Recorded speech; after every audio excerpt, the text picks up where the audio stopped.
This video is for Artifact 1, which covers Standards 1.1 Criterion 2 and Standard 4.2 Criterion 13. For Standard 1.1 Criteria 2, I needed to set two professional goals and make steps towards meeting those goals.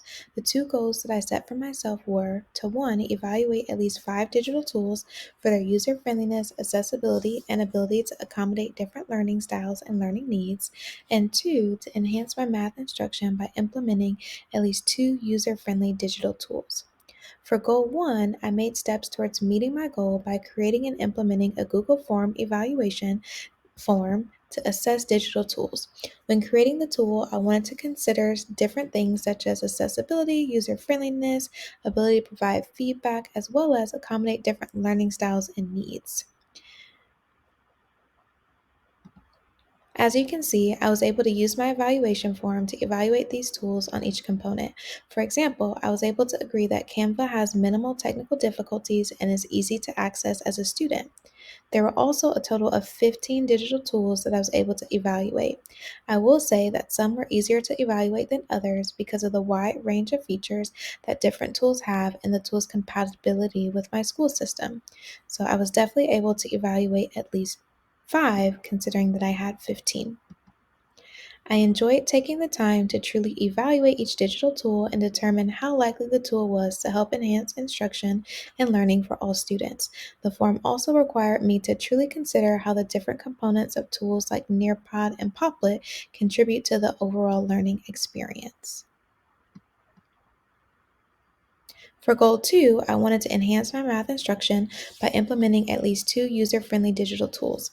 I made steps towards this goal by implementing various digital tools that were evaluated using my evaluation tool, such as Google Forms and Nearpod.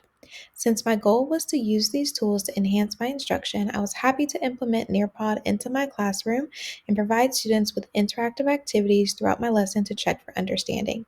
The students enjoyed using the Draw It tool and the Matching tool to test their knowledge and show what they know.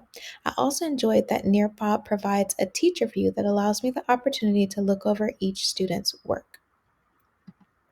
Google Forms is another digital tool that I chose to use. With the section and quiz features, I was able to create interactive escape rooms that provided students with instant feedback. The tool also allowed for me to ensure that students put in the correct answer before moving on and compiled data at the end to help me understand the students' responses overall. I was also able to use Google Forms to provide my students with quick and easy exit tickets since we are a one-to-one school. For Standard 4.2 Criterion 13, I had to co-learn with my students while we implemented a new digital tool. One digital tool that was new to me and my students was Poplet. I chose to use Poplet because of its user-friendliness and ability for students to easily share their maps with me. The sharing feature also provided the students with an opportunity to share their maps with each other.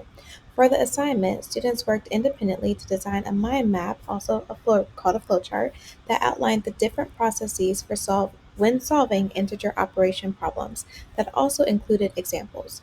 The map served as the medium for displaying their understanding and the steps to follow for each type of problem. My biggest challenge with Poplet was ensuring that all students had an account and understood how to log in and access their maps. I also didn't realize that the free account only allowed for one Poplet per student, so it was hard for students to share and make copies of each other's work to solve the example problems and verify accuracy. As a result, I had to have each student check their peers' work on a piece of paper. For the co-learning process, the students helped me create a flowchart for solving different types of percent problems. We were able to determine how to create a popple as well as attach popples together. It was nice to figure out how to change the color of the popples and include pictures or images. I did have some pictures pre-saved to my desktop to make it easy when inserting images. The students pointed out that there was an option to insert URL links to YouTube videos, so I encouraged them to implement tutorial videos in their own Poplets. This is an example of a student's finished product. She was able to color code the map and include a YouTube video as well as pictures of sample problems using the camera feature on her Chromebook. Each student was able to insert pictures from the web as well as pictures of their sample problems using their Chromebook camera. Overall, the students were successful in creating their Poplets and using the tool to display the different processes for solving integer problems. It was easy for them to make connections between Popples because of the four dots that appeared on each Popple to create a new Popple in various directions. Students did struggle with using the trackpad mouse on their Chromebook because the tool can be sensitive to clicking with that mouse. For example, a new Popple would be added when a student was just trying to click on their map, but the delete feature was easy to find and use. Students also had to consider how to space their Popples to ensure that everything fit and the reader could follow the different sections of their map. I was so happy with my success in co learning with my students with Poplet that I implemented the tool again as a way for students to work together to plan a road trip. For this project, I was able to use the sharing feature to allow students to collaborate with each other, but it did require them to delete their first Poplet, so many students just took a screenshot of those original maps they made.